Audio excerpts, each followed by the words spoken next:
about 50 million in sales. We were the #1 tea brand in all of Canada. We were about to launch an expansion into the US. And things could hardly be better. Business was growing, people were excited about it. And I'm being asked to step down as CEO of the company. I worked for years to make this company a success. Hiring people, getting all the suppliers, getting the real estate deals, working day and night. I was there in our first store, working long, long hours, calling in my brother, calling in my girlfriend at times, and my wife to come help us out because we opened the doors and people started flooding in. We weren't expecting it to be so popular. And now all of a sudden, we've literally just gone from taking the company from 8 stores to 40 successfully in 1 year. And opening 32 stores on a base of 8 is not easy. And every one of these stores is making money. You stretch the team to the limits. We're on a roll. And I'm being told we need to bring in someone who has more experience. We need to bring in someone who's been able to scale a business from 50 stores to 500 stores. I'm being told that if I don't step down as CEO, I'd be holding my company back. How would you guys feel if someone told you that? Would you lash out? Would you curl up in a ball? Would you get pissed off and make a big stink about it and say everybody else is wrong? I'm right? What would you do in that situation? Hold that thought, we're going to come back to it. So I get asked often, what's it like, building a company? What's it like? It's a successful company. It's amazing. And I'm not going to lie to you. It's everything you think it would be. It's really a great feeling to build a successful company. But I actually think, even when you fail at something, it's not so bad. An honest failure. I'm talking, you tried your best, just didn't work out. You learn something. You get closure. You come back better, you come back smarter the next time, you move on. To me, the most difficult thing in business is being in purgatory. And purgatory in business is that place between success and failure. It's that place where you're maybe in the black if you're lucky. You might have a few customers, but you're barely scraping by. The margins are thin. You're biting inclined to get any business that you can. The idea of taking a vacation is completely out of the question. You may come home at the end of the day very, very late and you can't put your phone down because you're afraid the whole thing's going to fall apart without you. You really are the chief cook and bar washer. You're not able to move the business beyond that. And that's purgatory in business. And as an entrepreneur, as an investor, I feel I understand what it's like to be in purgatory. I've been in purgatory before. And I think there are many reasons businesses get stuck in purgatory. But really there's 3 main reasons I think that businesses get stuck in purgatory. The first reason, of course, is the product, the concept. And I'm going to use product and concept interchangeably today. Do you have the right concept, the right product? Is it good enough? Is it a winner? It's really, really hard to know if your product is going to be the one that's going to really break you out of purgatory and make you then become that successful business, become the backbone of a successful business with a concept. It's really hard, but it's not impossible. I had a product that I thought was the perfect product, and actually I got stuck in purgatory for years. I grew up, I always loved retail, and I worked at Wendy's, and then I worked for a company called Athens World that has gone out of business since, right here in the Rideau Center actually. And I sold running shoes, and Athens World is like a Foot Locker. And it's interesting, I learned so much from that experience. I was in high school, but I worked hard. I worked, a good 20 hours a week as well. And really in a retail environment, that's where you see what motivates people to buy. I mean, that's where you see where money is exchanged for goods. And then I went on to university, and then in the summers, I was very fortunate. I got to work for a national clothing chain. And I got to sit in on their buying meetings. And in these buying meetings, what they do is they test products. So before they buy for the entire chain, the entire company, they'll test a new style in a subset of their stores. And then they'll get the information back, whether the item sold or it didn't sell. And they'll decide based on that whether they're going to take the inventory risk of rolling it out to the rest of their stores and buy a large quantity of that style. And of course, they get the information, and then they'd all debate why it sold or why it didn't sell. And it was all very speculative. And I saw an opportunity. I saw that there was lost data. I saw that there'd be a way to better inform these meetings. And so I created a company called Fitting Room Central. And there's a reason why none of you have ever heard of it. I'm going to tell you. Fitting Room Central, what we did is there was three of us. It was myself, a partner, software developer. And we developed a system where we captured what people were trying on at the fitting room. So we knew which styles were going in, which colors, which sizes. And we developed an algorithm to be able to then match the transactions that were coming to the fitting room with the ones that actually made it to the cash. So we were able to tell retailers, clothing retailers, for every item in their store, every style, how many times it was tried on, and what was the conversion rate out of the fitting room. And why we thought this had value is, when you think about it, buying clothing is actually a two-step process. If you like the look of something, you try it on, and then you're evaluating fit. So I got all excited. I said, we got it, we have something, and we're working really hard on it. So I've been writing these handwritten letters day and night to every retail executive you can think of in all of North America. And I've probably been in all of their boardrooms. I was really good at getting these exactly right. But yeah, we were at Anthropology, we were at Victoria's Secret. You name the retailer, I've been in their boardroom. And we even got a pilot. We got a pilot at Macy's on 34th and 7th in the famous Macy's in Herald Square in New York City. And I kept hearing the same word when I would go into these boardrooms. Interesting. And I bet some of you in the audience are probably thinking, well, that's an interesting idea. And it is an interesting idea. But interesting, it's a great word in the classroom. You guys, when you're in your classes, I hope they're interesting for you. But interesting is a horrible word in business. Interesting is what kept me in purgatory for years with that company. I would go into these meetings, and these potential customers, they could see the value of the product, and they got excited about it. They called in Sue from marketing, and we grabbed Bob from IT.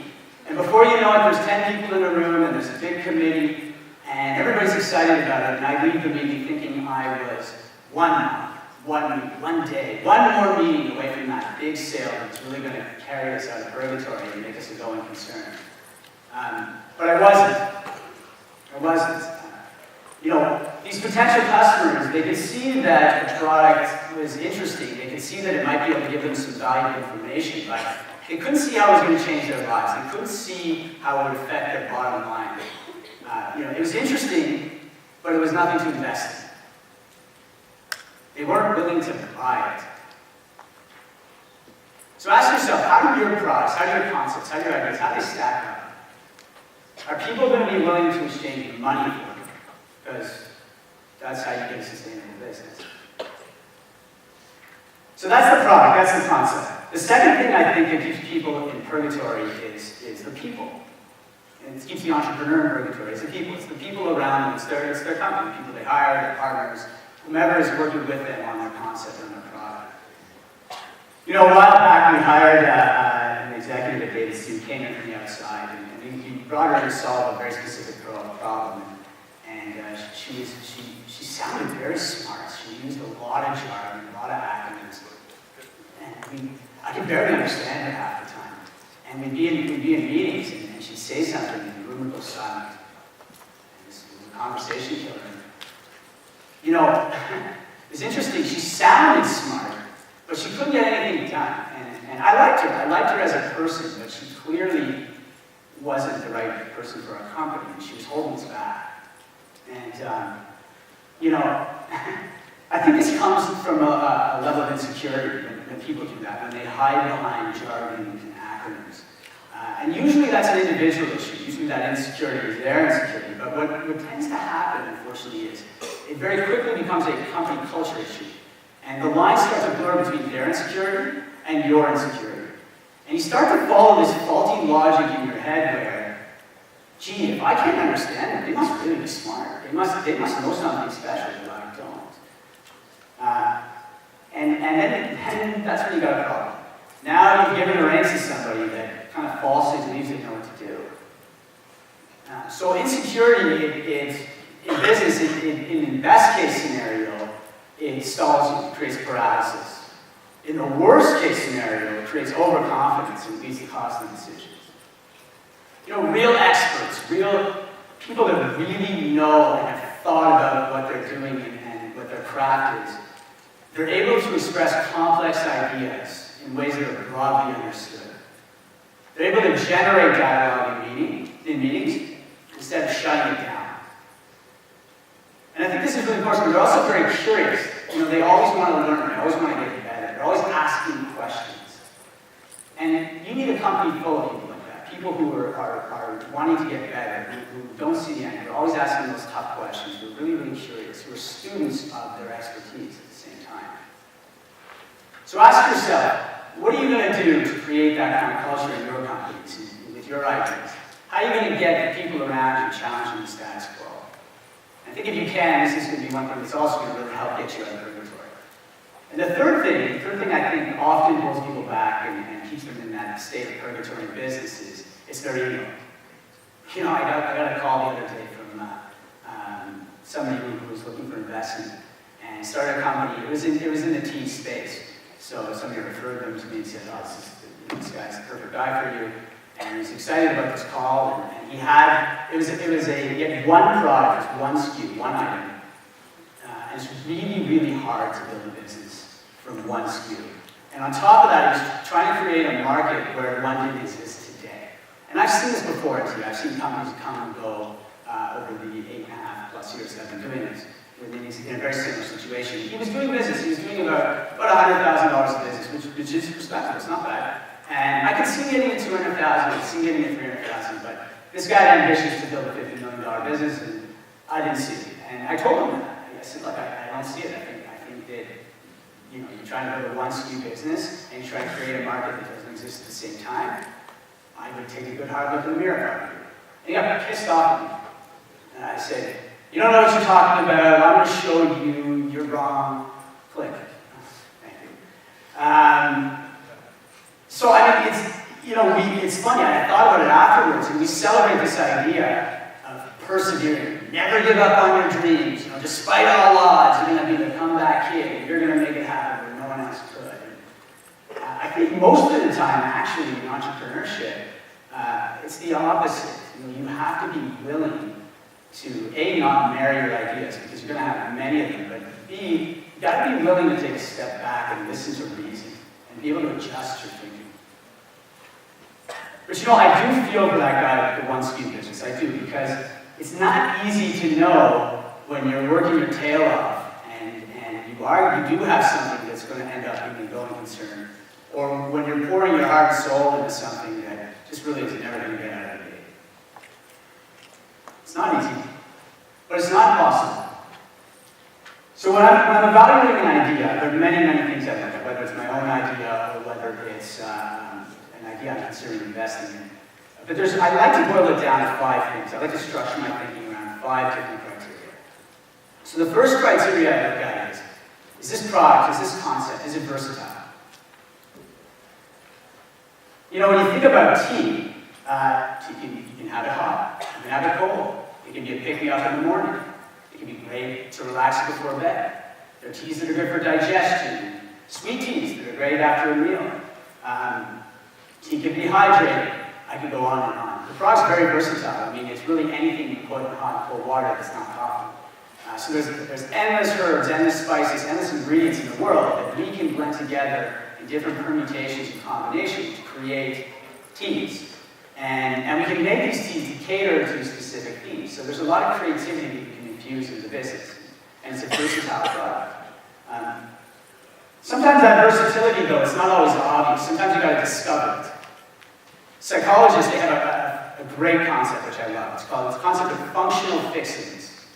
And what functional fixedness suggests is that we all have this cognitive bias that prevents us from using products in ways that they're not traditionally used. And they have an experiment that they use to illustrate the concept of functional fixedness. So what they do is, they give you a box of matches, give you a candle, and they give you a thumbtack. And they say, I want you to put this candle on the wall. And they leave the room and they watch you through that two-way mirror. And then everybody goes and they grab the candle and they stick it on the wall and they take the thumbtack and they try and shove the thumbtack through the candle onto the wall. And of course they're struggling with it, they can't do it because the thumbtack's not big enough and it just doesn't work. So that's functional fixing. We're used to using thumbtacks to put things, to affix things to the wall in this case. But actually what you're supposed to do, the way you're going to do this effectively is you're going to take the box of matches, you're going to empty out the matches, you're going to tack the box of matches to the wall, and you're going to put the candle inside. Voila. So a great example of functional fixing this in a business sense is, think of kale. Kale, you got nobody ate kale 20 years ago. It was a garnish. Kale, sat on your plate, you didn't even know what it was. So somebody came along and they broke our functional fixedness and seeing kale as a garnish. And kale, they made it a superfood. They made it the bedrock of the whole salad and juicing movement. So they were able to discover product versatility where none had existed before because of people's cognitive bias of using it in the way it had always been used. Sometimes that's, despite your best efforts, and you could go into a cave and study a product for years, you're probably not going to come out with much versatility. An example in my mind of that is actually cupcakes. So cupcakes, I don't know, maybe somebody in this audience could find a way to do this, but it's really hard to move cupcakes beyond an indulgence. And I think, since the cupcake fad has kind of fizzled out, you've seen a lot of these cupcake retailers really struggle. So that's product versatility. The second thing I look at when I'm evaluating these ideas is this a product or a concept that we can bring to life, that we brought to life? And, can we create a brand around it? Can we create a compelling customer experience around it? So tea, traditionally, tea was bought mostly in grocery stores. And you go in the store, and it's a very static experience. You look at it, and there's a picture of a box on the wall, and there's many different boxes, and you pick your tea based on the image on the box and the price of it. What we were able to do is we were able to bring the products to life in a retail environment. So you walk in with David's tea, you get a sample of our tea of the day, you're greeted by somebody with a big smile who says, hey, do you drink your tea hot, or do you drink your tea loose, or in tea bags? And if you're new to loose leaf tea, it's come with me, let me show you how easy this is. You walk up to a counter where you see these colorful silver tins on the wall, and people are putting them down, and you're smelling tea, and you're talking to our tea guides who are our store employees, but we call them tea guides because they guide you on this tea journey. And you're engaging your senses. You're being brought to life with this product. And that's the kind of experience. I look for something that is it a product or concept you can bring to life and create an experience that you're going to remember around it. So that's the second thing. The third thing I ask myself is this a product or concept something that people are going to socialize about? And food and beverage products are generally easier to do this with, but any product, any concept that connects people can be very, very compelling, and I think you want to leverage that. I think one of the reasons we were very successful with David's Tea is that people were able to recreate the store experience in their home, in their office, and outside of the store, with their family, their friends, their colleagues. And what I mean by that is they're able to buy 3 teas, take them home, and say, hey, smell this. This one's amazing, check this one out. And so they get their friends, their family, their colleagues engaging their senses as well, and then they start to socialize and drink tea together. And so you have this natural word of mouth that builds because the store experience gets extended outside of the store. So people socialize around the product. The fourth thing I look for is this a product, or is this a concept that is consumed frequently, renewable, used frequently? I like products that people are going to interact with on a fairly consistent basis. Tea and coffee, you can have it every day, sometimes multiple times a day. But are you going to have a grilled cheese sandwich every day? Probably not. In Brooklyn now they have these fancy toast concepts. You get $10 for a piece of toast. Are you going to have that every day? Not so sure. So that's I like products that are consumed frequently. The fifth thing I look at is, does this product, does this concept, does it have soul? What's its benefit to the world? Is it morally compelling? I came across a great concept. They don't even have a website yet, but they call me up. It's called Every Table. They actually just changed the name a couple hours before this talk. It used to be hard. It's not Every Table. And what they're doing is, and I think this is brilliant, the main guy who started it he was an investment banker on Wall Street, didn't like the lifestyle, moved out to LA, started working to bring healthy food to low-income areas, and realized that in these areas of Compton and Inglewood, these low-income areas of LA, people weren't eating healthy, not because they didn't want to, but because they couldn't afford it, and there was a lack of availability. And what he realized was, Compton, Inglewood, neighborhoods like this have the highest concentration of McDonald's and Taco Bells in all of North America. You drive down the street, it's McDonald's, Taco Bell, Taco Bell. So that's really all you see up there. And then he looked on the other side of the coin in the Santa Monicas of the world, the Hollywoods of the world, the wealthier areas of neighborhoods of LA, and realized that they have the highest concentration of healthy food restaurants. And so what he's doing is he's opening 2 stores in parallel, sister stores. One in a wealthier area and one in a poorer area. And he's selling, it's a health food restaurant, it's quinoa, broccoli, that kind of thing. And what he's doing is he's selling it at a slight premium in the Santa Monicas of the world and at a slight discount in the Comptons of the world. And so his feeling is that there's going to be a compelling want or need to help your neighbor in this case, who's not that far, a short drive away from your neighborhood. And in the Comptons of the world, he's going to be able to compete with the McDonald's and the Taco Bells.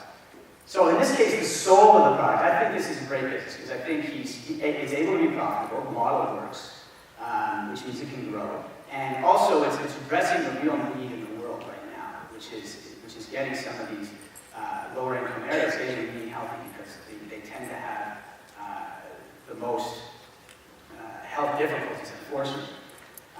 So here, the soul of the concept is kind of obvious. It's a charitable angle. It's a creative charitable angle, which I like. There's been many, many businesses that have a charitable angle and have used that to create soul in the concept of the product. But it doesn't always have to have a charitable angle. There are different ways to create soul in the product. And sometimes making people smile, bringing joy into their lives, can be just as powerful. I think what's important here, though, is that you have a message that resonates with people's souls. Something they want to be a part of. So those are the 5 things I look for when I'm analyzing ideas. And what I look for is ones that check off at least 3 boxes. And ideally, the stronger the check mark, the better. And the more boxes they check off, the better.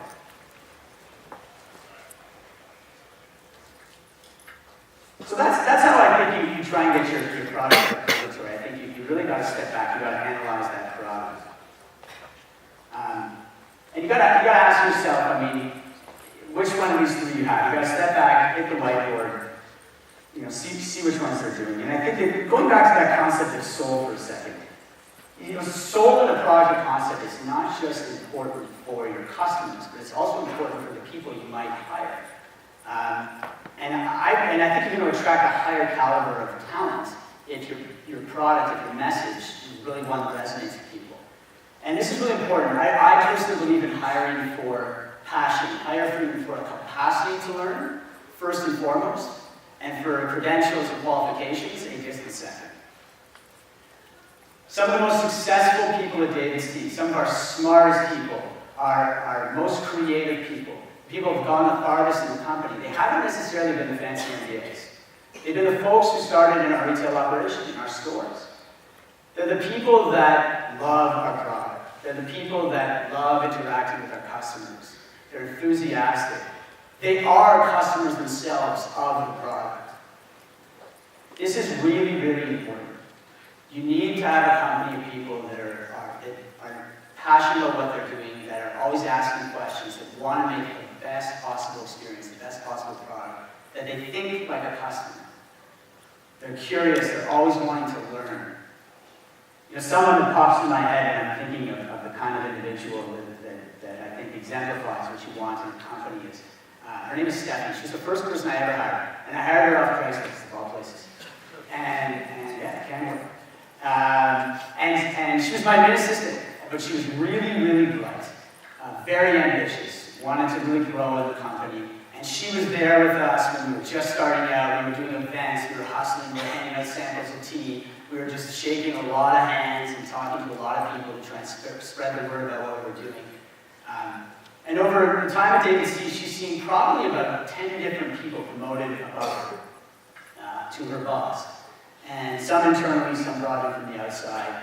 And she loves marketing. She's a student of marketing. You know, for a lot of people, that would have been a devastating blow to their ego. They wouldn't have been able to handle it. And I'm not saying that Stephanie loved it every single time she found out and was disappointed that she didn't, you know, somebody else was going to be the head of the department and not her. But she went home, she thought about it, and she showed up the next day with a good attitude. And she said to herself, I may not agree with the decision. I may not agree with who's been brought in to be my boss. I may not think they're right most of the time, but I'm going to learn something new from this person every single day. I'm going to soak it up like a sponge, and I'm going to try and perfect my craft. And she did that. Fast forward today, 8 years later, she's our VP of marketing. She oversees our entire graphic design and copywriting team. It's all of our marketing is done internally. All the campaigns you see with David's team, all the packaging, that's all her. She's become, in my opinion, world class at marketing and at branding. She's phenomenal.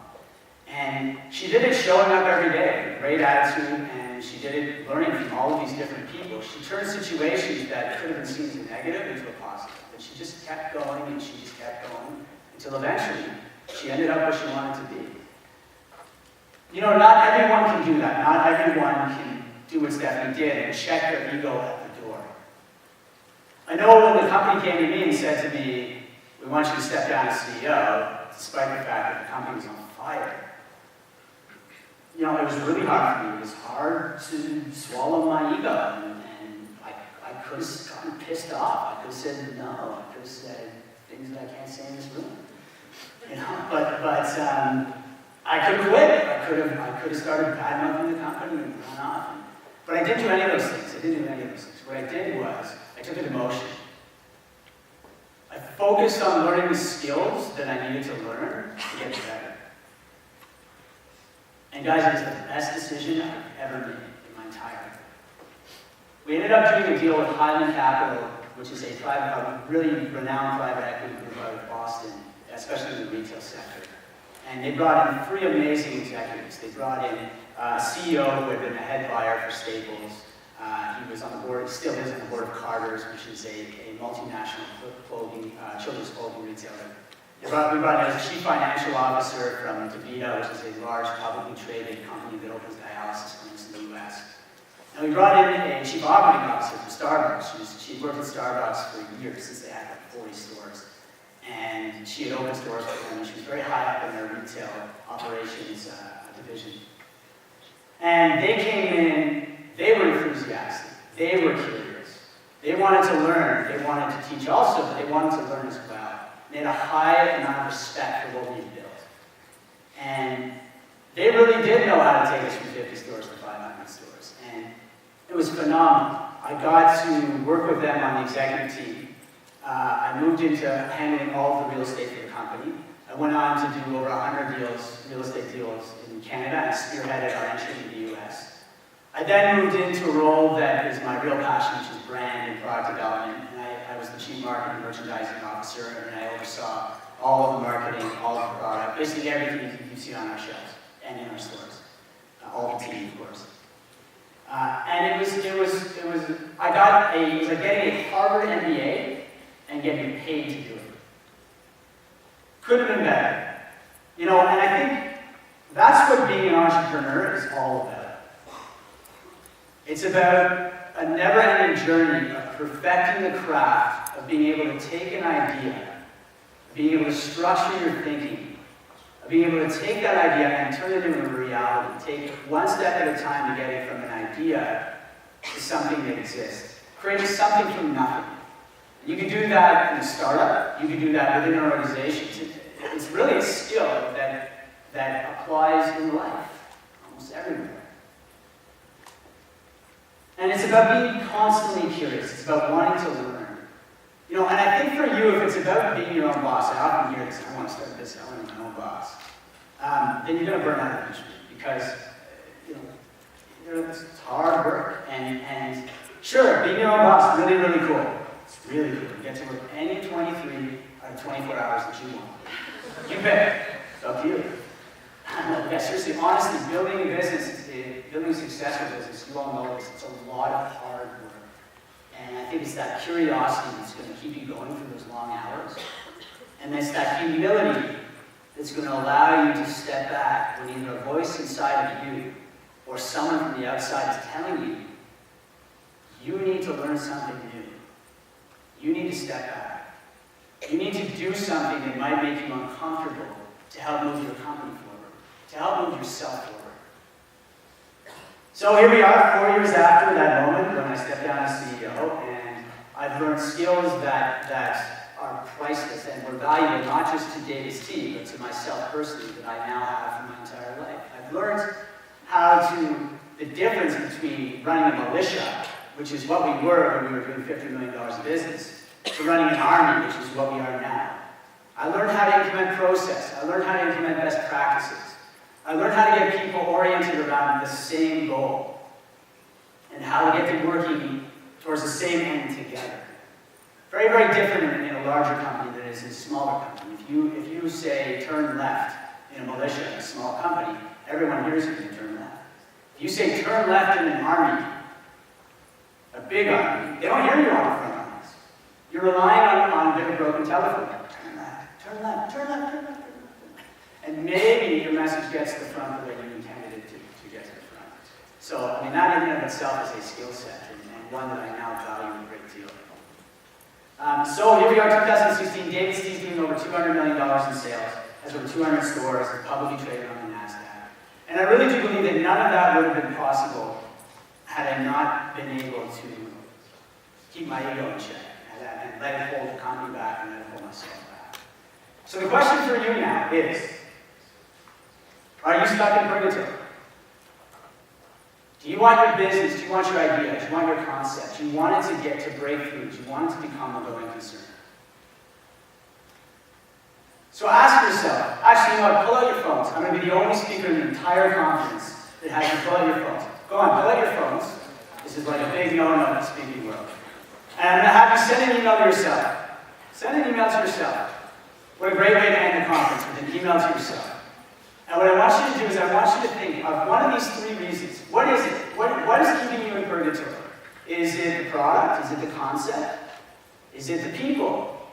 Is it your ego? The only person who's going to see this is you. This is something you're doing for yourself. So I want you to think about it. I want you to write one thing down of those three things that it is. Be honest with yourself. What is it? Then I want you to write one thing down that you can do about it. One thing. Send it to yourself, then you can put your phones away. And then look at it when you get home and really think about it. Guys, don't let yourself stay stuck in purgatory. Have the humility, have the confidence, have the courage to take hard looks in the mirror, assess the situation, and adjust accordingly so that you can become a success and get where you want to go. Thanks very much. I appreciate it.